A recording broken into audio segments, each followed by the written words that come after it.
ভগবান যখন কুকুরকে বানাচ্ছিল তখন কুকুরকে বলে, আমি তোমাকে 20 বছরের আয়ু দিচ্ছি, তোমাকে শুধু মানুষের দরজার সামনে বসে পাহারা দিতে হবে। তখন কুকুর বলে, আমি 20 বছরের জীবন দিয়ে কি করব, আমাকে 10 বছরের জীবন দেওয়া হোক। এরপর ভগবান যখন হনুমানকে বানাচ্ছিল তখনও ভগবান বলে, আমি তোমাকে 20 বছরের আয়ু দিচ্ছি, পৃথিবীতে গিয়ে মানুষকে এন্টারটেনমেন্ট করো, মানুষকে হাসাও। তখন হনুমান বলে, এই কাজের জন্য 10 বছরই যথেষ্ট, আমাকে 10 বছরেরই জীবন দেওয়া হোক।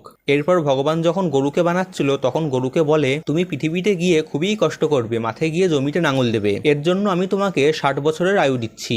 তখন গরু বলে, 60 বছর ধরে এত কষ্টের জীবন নিয়ে কি করব, এর বদলে আমাকে 20 বছরের জীবন দেওয়া হোক। এরপর যখন ভগবান মানুষকে বানাচ্ছিল তখন বলে, তুমি পৃথিবীতে গিয়ে খাও দাও আনন্দ করো, যত পরিমাণের মজা করার করে নাও, এর জন্য আমি তোমাকে 20 বছরের আয়ু দিচ্ছি। তখন মানুষ বলে, 20 বছরে আমার কি হবে? তারপর ভগবান বলে, গরুর 40 বছর আর হনুমান আর কুকুরের 20 বছর আছে, তুমি দরকার হলে সেখান থেকেই আর বাদবাকি আয়ু নিয়ে নাও। তাই জন্যই মানুষ জীবনের 20 বছর খুবই আনন্দ করে। এরপর 40 বছর ধরে গরুর মতন পরিশ্রম করে, তারপরের 10 বছর সে তার নাতিপুতিদেরকে এন্টারটেনমেন্ট করে, ঠিক ওই হনুমানের মতন।